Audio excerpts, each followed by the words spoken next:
Bismillahirrahmanirrahim. Assalamualaikum warahmatullahi wabarakatuh. Pemirsa yang dirahmati Allah, pengennya sih kemarin berakhir ya pembahasan tentang persiapan i'tikaf, udah tinggal i'tikafnya aja begitu. Tapi rupanya masih ada yang nyangkut ya.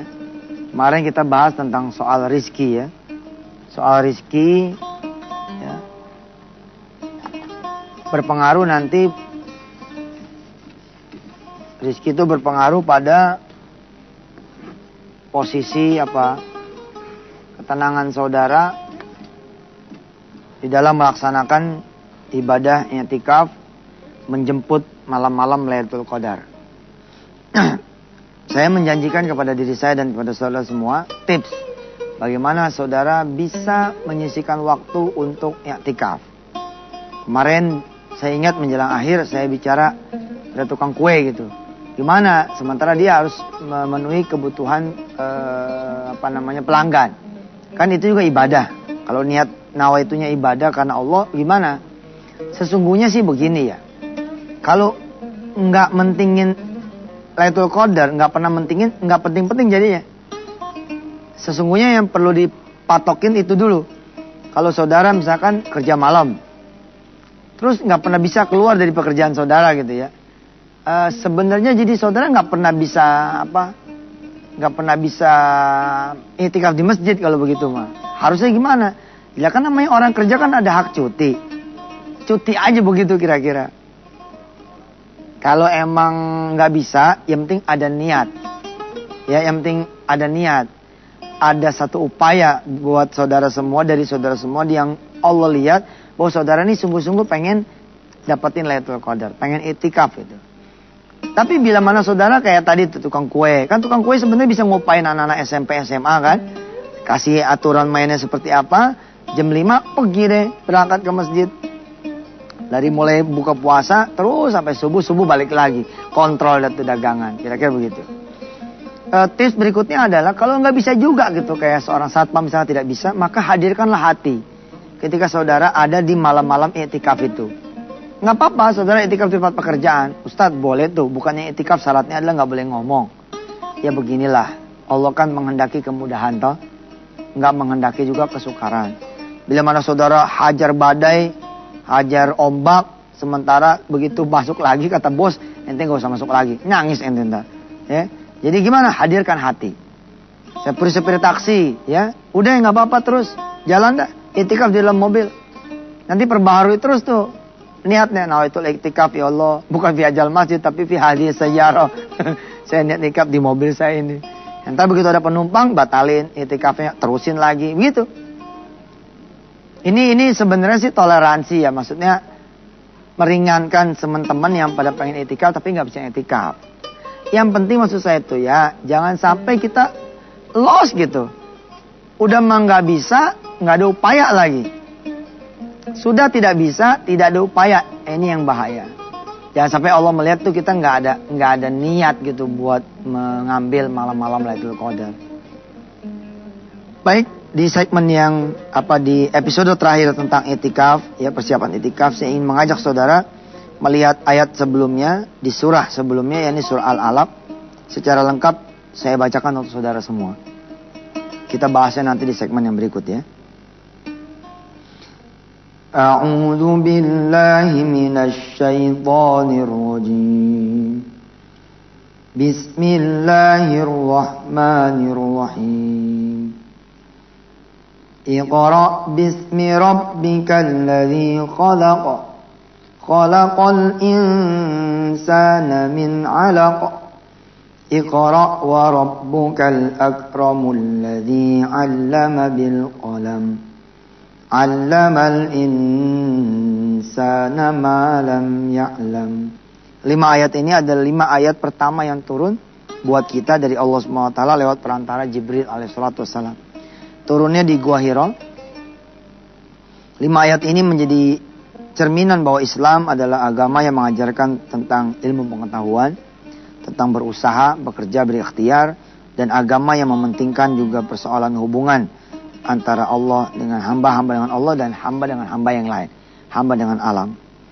Saudara-saudara perhatikan struktur Al-Alaq dengan Al-Qadar. Kalau saya melihat gitu ya, Bila mana kita ini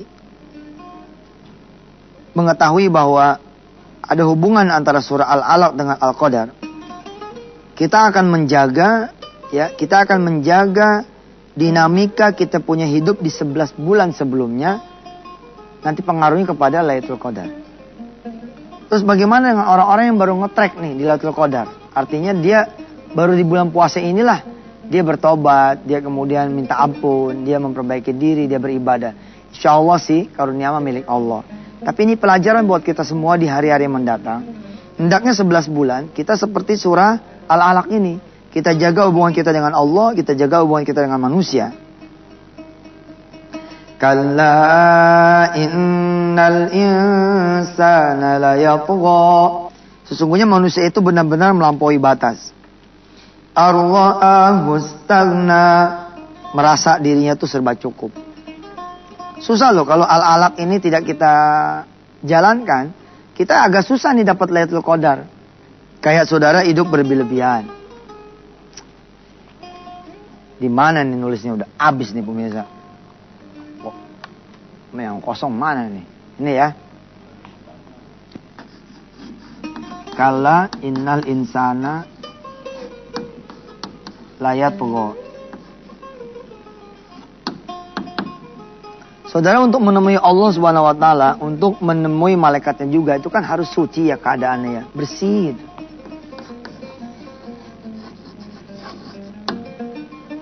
Kalau ente punya anak yang dicuci pakaian tidur kan nggak tapi susah ya. Tapi kalau dicuci pakaian bola gimana? Hujan lagi, belok lagi, mainnya tanah becek lagi. Nah, kita tuh seperti itu. Kita seperti seorang anak yang main di lumpur lalu dicuci. Lah kalau selama 11 bulan kotornya minta ampun gitu. Tentu saya bilang pemirsa, tentu ampunan itu milik Allah lah. Kesucian milik Allah. Tapi ini nih pengaruhnya banyak gitu loh. Kalla innal insana layatgha. Kita nih dorakanya kelewatan gitu loh. Dorakanya tuh kelewatan. Terus ar-ra'ahu istaghna. Merasa diri kita nih cukup. Padahal inna ila rabbika ruj'a. Padahal kepada Allah lah tempat kita kembali. Hidup kita 11 bulan penuh ini rakus, serakah, ya, berlebihan. Dari sini saja saudara sudah sulit punya jiwa yang bisa mengisi i'tikaf. Dari mana saudara kemudian bisa i'tikaf gitu kalau tidak ada satu malam pun di luar malam yang 11 saudara latihan sholat malam. Kayak orang gak pernah ikut lari tiba-tiba ikut lari 10 km. Kayaknya langsung rumah sakit tuh gitu. Nah, disinilah pentingnya pelajaran bulan puasa tahun ini dipraktekkan lebih hebat lagi tahun depan. Tahun depan tuh saudara udah siap-siap 11 bulan itu loh. Paling enggak tiap malam Jumat saudara melekan. Saudara perhatikan mata saya. Nih, Masya Allah, ini mata nih dulu nggak begini gitu.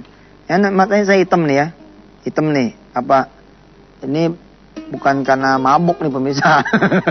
Ustaz nih matanya mabokan. Ini turunan Habib. Ya, turunan Habib. Tapi bener ini kan saya karena marah sama waktu gitu loh. Ngapain sih gue tidur melulu gitu. Itu periode tahun Astagfirullahalazim ya, mudah-mudahan ya Allah, saya kalau ngajar tuh dekat sekali sama yang namanya cerita. Saya 99 tuh menyadari bahwa hidup saya ini udah wasting time. Nah, insya Allah kita akan lanjutkan ya setelah yang berikut ini. Silakan.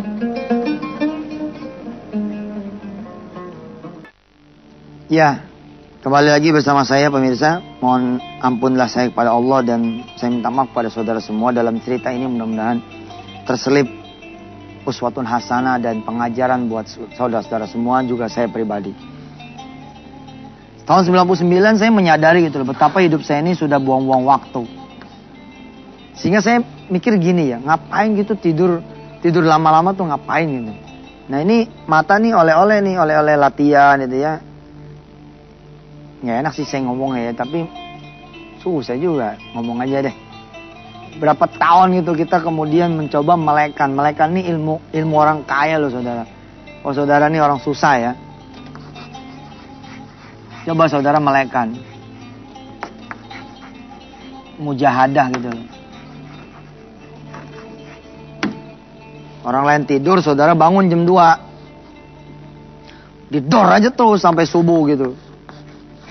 Didor aja terus sampai subuh. Nah saya itu sampai jam 7 pagi. Bukan cuma sampai subuh. Sampai jam 7 pagi. Tembusnya jam 7 pagi. Dan ini dilaksanakan tahunan gitu. Astagfirullahaladzim. Mudah-mudahan saudara tidak melihat saya sebagai orang yang mengungkit amal ya. Tapi saya ingin memberi contoh gitu. Dan ketika saya melihat perubahan mata saya nih, saya bilang gini ya, apa-apa deh berubah mata mah gitu. Yang penting juga berubah nasib. Bukan cuma nasib di dunia, tapi nasib di akhirat. Coba saya perhatikan dah. Orang-orang yang hebat itu, yang malamnya melekan itu siangnya puasa. Itu canggih tuh, perubahan hidupnya luar biasa. Nah kalau saudara sudah biasa melekan, minimal malam Jumat gitu ya, sekali gitu. Setiap malam Jumat saudara melekan, maka ketemu malam Lailatul Qadar udah enteng. Tapi kalau saudara gitu ya, layat go, terus istagna, nggak tahu bakal ruj'a, ya layat go tuh maksudnya melampaui batas, istagna ya merasa cukup. Merasa cukup tuh bukan berarti seneng, bagus, tapi dalam keadaan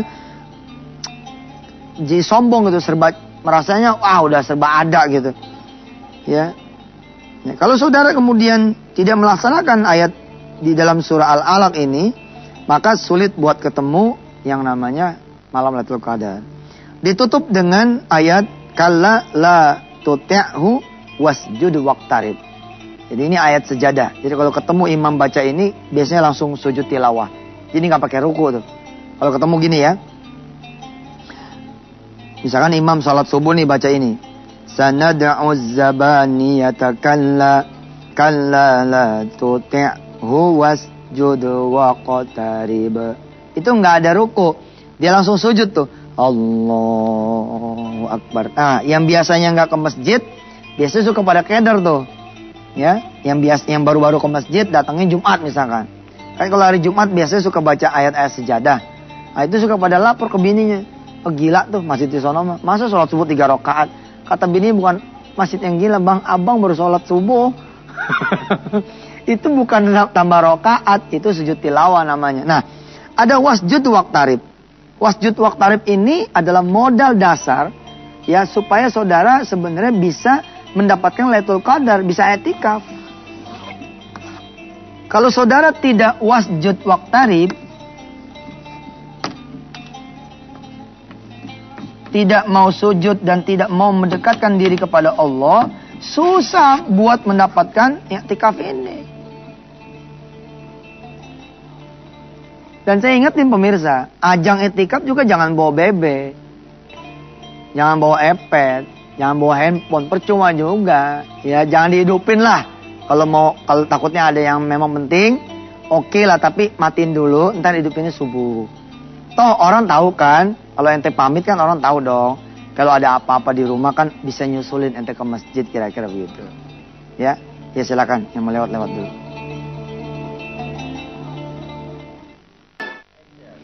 Baik, pemirsa, ya. Pada saat i'tikaf tuh ngapain sih gitu? Pertama, niat dulu. Nawaitul i'tikaf fi hadzal masjidi lillahi ta'ala. Kalau nggak paham ayat Arabnya, pakai bahasa Indonesia saja. Nawaitu i'tikaf karena engkau ya Allah di masjid ini, begitu. Ya, apa yang dilakukan? Yang dilakukan adalah baca Quran, sholat, dzikir, sholawat, gitu ya, asmaul husna, apa sajalah yang kaitannya taqarrub ilallah. Ya, kita kemudian bosan sholat, kita ngaji Quran. Bosan ngaji Quran, kita kemudian sholawat. Apakah dalam i'tikaf tidak boleh tidur? Boleh, sekedar ngelempengin badan. Tapi jangan lama-lama. Ya, ngerenggangin badan, gitu ya. Kemudian bangun, sekerjep gitu bangun. Untuk sekedar melepas, kita penat barangkali gitu. Terus kapan mulai bisa i'tikaf? Sebaiknya saya bilang udah nggak keluar masjid aja, mulai dari beduk tuh. Beduk maghrib udah aja di situ. Kecuali ente pengen apa? Pengen buang air kecil, beli makanan barangkali kalau udah jatuh malam, makan malam, atau ada yang memang sangat penting untuk keluar. Kalau enggak, udah di masjid aja. Hidupin masjid begitu. Hidupin masjid selama 10 hari terakhir. Insya Allah mudah-mudahan saudara bisa dapat ini. Doain saya juga dan anak-anak saya, keluarga saya mudah-mudahan bisa. Alhamdulillah saya punya pesantren, jadi relatif gampang lah gitu. Saya tinggal pindah pintu doang dari pintu rumah, tak gitu. Emang itu doa saya.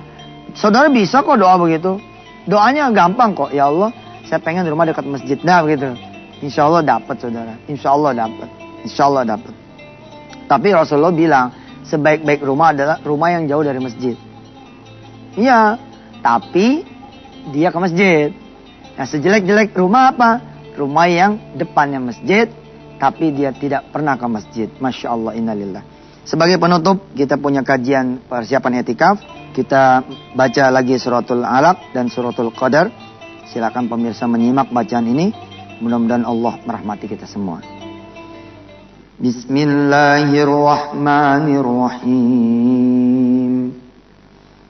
Iqra' bismi rabbikal ladzi khalaq, khalaqal insana min 'alaq. Iqra' wa rabbukal akramul ladzi 'allama bil qalami 'allamal insana ma lam ya'lam. Kalla innal insana layatgha ar-ra'ahu istaghna. Inna ila rabbika ruj'a. Ara'aita alladhi yanha 'abdan idza shalla. Ara'aita in kana 'alal huda aw amara bit taqwa. Ara'aita in kadzdzaba wa tawalla. Alam ya'lam bi anna Allaha yara. Kalla la illam yantahi lanasfa'an bin nasiyah. Nasiyatin kadhibatin khati'ah. Falyad'u nadiyah. Sanad'u zabaniyah. Kalla la tuti'hu wasjud waqtarib. Bismillahirrahmanirrahim.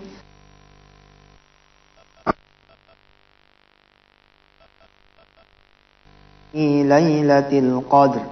Wa ma adraka ma Lailatul Qadr. Lailatul Qadri khairum min alfi syahr. Tanazzalul malaikatu war-ruhu fiha biizni rabbihim min kulli amrin salam. Salamun hiya hatta matla'il fajr. Shadaqallahul azim. Kita baca Fatihah yuk. Mudah-mudahan pemirsa semua dikasih betul-betul rizki, bisa sempat i'tikaf di 10 malam terakhir. Al-Fatihah. A'udzubillahi minasyaitonirrajim. Bismillahirrahmanirrahim. Alhamdulillahirabbil alamin arrahmanir rahim maliki yaumiddin. Iyyaka na'budu wa iyyaka nasta'in ihdinas siratal mustaqim siratal ladzina an'amta 'alaihim ghairil maghdubi 'alaihim waladdallin. Rabbighfir lana wa li walidayna. Pemirsa yang dirahmati Allah, Pesantren Darul Quran sudah membuka pendaftaran murid baru. Saya berharap saudara yang anaknya saat ini kelas 3, 4, 5, 6 SD, daftarinnya tetap nanti habis lebaran ini. Jadi Anda bisa punya anak kelas 3 nih, daftarin aja habis lebaran ini sekarang juga. Ya habis lebaran nanti untuk kemudian inden, santri inden. Gunanya apa? Supaya anak saudara bisa kami bimbing jarak jauh. Sehingga begitu nanti kelas 1 SMP masuk di Darul Quran, anak saudara sudah dalam keadaan kualifikasi yang bagus untuk menjadi santri Darul Quran yang baik. Kalaupun nanti tidak masuk Darul Quran, anak ini sudah dibimbing oleh kami atas Allah, sehingga masuk pesantren manapun sudah dalam keadaan yang siap. Jadi anak Anda misalkan saat ini kelas 3, 4, 5, 6 SD, udah daftarin aja sekarang. Catat nama istilahnya begitu. Nah, habis catat nama, anak Anda tergabung dalam keluarga besar Darul Quran, dan kita akan maintain. Mulai dari sholat malamnya dibangunin. Bangunin tuh nanti. Sholat duhanya diingetin. Quran belajar 1 hari 1 ayat. Begitu dia masuk Darul Quran, udah gak kaget sama ibadah sholat malam, ibadah sholat duha, ibadah puasa Senin Kemis, udah gak kaget. Sehingga apa yang kita omongin ya, perkara misalkan surah Al-Alaq, ya, anak saudara udah benar-benar siap, sehingga Qurannya pun bakalan siap. Insya Allah. Saya tunggu kehadiran anak-anak saudara dan saudara di pesantren Darul Quran untuk mendaftarkan diri saudara semua punya anak. Mudah-mudahan dibimbing oleh Allah SWT lewat tangan kami, Allah izinkan. Terima kasih. Mudah-mudahan Allah mempertemukan kita kembali nanti malam ya. Jam 9 bersama Denny Cagur. Terus apa lagi? Sabtu malam dan Minggu malam tablik akbar. Dan jangan lupa kita punya wisata hati Sabtu setiap jam 5. Ya, kita tadarusan. Mudah-mudahan Allah memanjangkan umur kita, membanyakan rezeki kita, menyehatkan badan kita, dan mewafatkan kita dalam keadaan kita sudah diampuni seluruh dosanya. Terima kasih banyak. Wassalamualaikum warahmatullahi wabarakatuh.